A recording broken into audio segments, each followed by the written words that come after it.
Alors, le prophète Mohammed sallallahu alayhi wa sallam, dans le hadith d'Abu Huraira, ça a été rapporté qu'il a interdit de faire le wissal.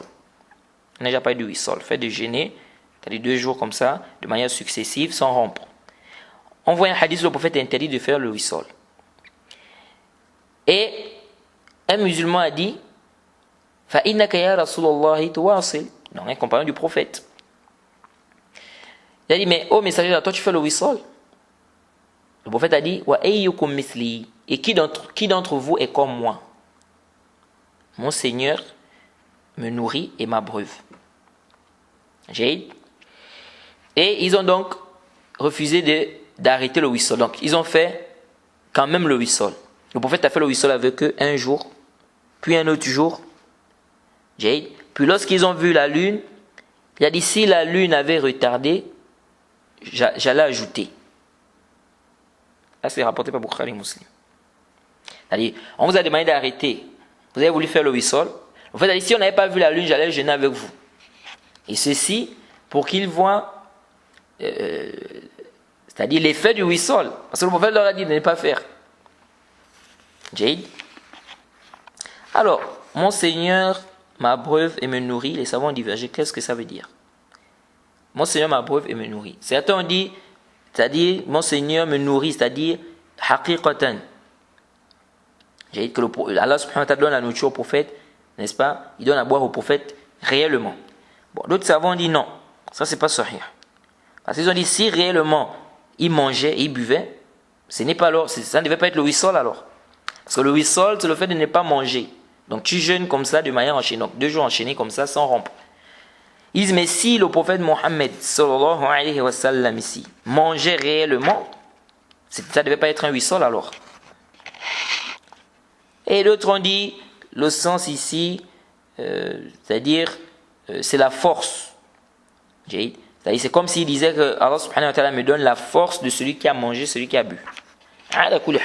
C'est un débat des savants sur le sens de mon Seigneur me donne à manger et m'abreuve. Alors, quel est le jugement du wissal? Alors, les savants ont divergé. Certains ont dit, c'est permis si la personne ne rencontre pas une difficulté dans ça.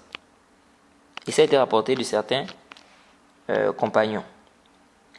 D'autres ont dit, bon, le dalil de ceux-là, les savants qui ont dit que c'est permis tant que la personne ne rencontre pas une difficulté, ils disent que le prophète a fait avec les compagnons. Donc ils disent, ça montre que ce n'était pas en fait une interdiction en tant que telle. C'était une miséricorde pour eux. Deuxième avis, c'est que c'est interdit. Ça, c'est l'avis de la majorité des savants. C'est l'avis de l'imam Shafi'i, l'imam Abu Hanifa, l'imam Malik, Ibn Hazm, Ibn al-Arabi, l'imam Shawkani, dans son Sharh du Durar, donc le Darari. Et ça, c'est l'avis que nous trouvons juste au A'lam, c'est que c'est interdit de faire le wissal. Parce que le prophète a interdit. On a vu le hadith. Le hadith nous dit Naha Rasulullah sallallahu alayhi wa sallam anil wissal. Le prophète interdit le wissal. Hadith Abu Huraira, Bukhari Muslim. Donc on voit bien que c'est une interdiction. Quant au fait de dire que les compagnons ont jeûné avec le prophète, ils ont fait le wissal. Ici nous disons le prophète a fait ça. C'était pour qu'ils comprennent. C'était pour qu'ils comprennent. C'est-à-dire, c'était pas pour dire en fait que c'est permis. C'était comme pour leur donner une leçon. C'est pourquoi il a dit dans le hadith, il a dit, si on n'avait pas vu la lune, j'allais continuer avec vous. Donc c'était comme pour leur donner une leçon. Et c'est là aussi, il peut y avoir une sagesse dans ça. Parce que lorsqu'ils vont faire le wissal, ils vont voir c'est-à-dire ils vont voir la sagesse de l'interdiction. Parce que tu jeûnes comme ça de manière enchaînée sans rompre, ils vont dire que ils vont voir que c'est un peu compliqué, c'est difficile de jeûner comme ça sans rompre. Est-ce que vous suivez? Et donc, il peut y avoir une hikmah ici. Le prophète voulait ici qu'ils comprennent la sagesse de l'interdiction. Ce n'est pas ici que le prophète Mohammed sallallahu alayhi wa sallam était en train de leur ou bien de leur faire comprendre que c'est permis. Et ce qu'on a rapporté de certains compagnons, soi-disant qui faisaient le wissal, on dit que ça c'est pas un dalil. Et du moment où on a déjà le hadith du prophète où il a interdit, c'est clair. Et puis il y a des grands compagnons qui n'ont pas fait le wissal, tels qu'Abu Bakr Siddiq, Omar, et bien d'autres. Pourquoi ils n'ont pas fait ça? Donc dire que certains compagnons ont fait le wissal, c'est pas un dalil du moment où on a, n'est-ce pas, le hadith du prophète Mohammed sallallahu alayhi wa sallam. Maintenant les savants débattent, est-ce qu'on peut faire le wissal jusqu'à l'aube, jusqu'à Fajr? Donc je jeûne, arrivé à Maghrib, donc lorsque le soleil se couche, je ne romps pas le jeûne. Je continue jusqu'à Fajr.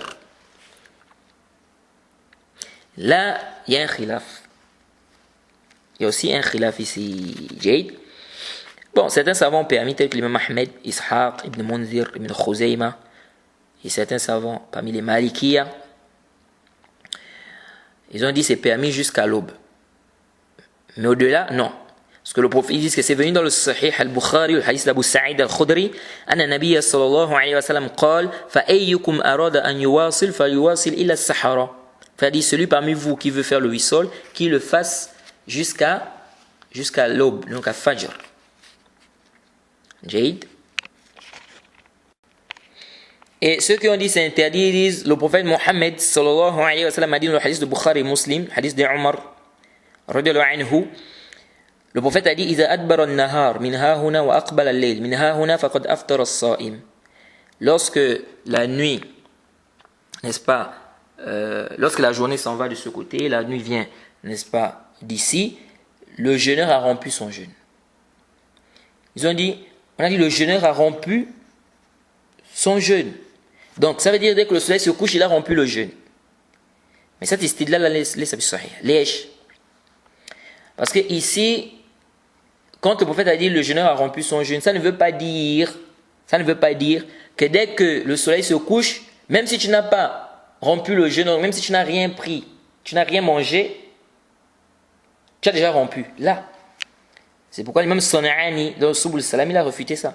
Il a dit si c'était ça le sens, c'est-à-dire quand on dit le jeûneur a rompu son jeûne, si le sens du hadith c'était que lorsque le soleil se couche, la personne a déjà rompu, même si la personne n'a pas pris quelque chose, c'est-à-dire même si la personne n'a pas mangé, il dit tous les hadiths qui nous encouragent à se précipiter à la rupture, etc.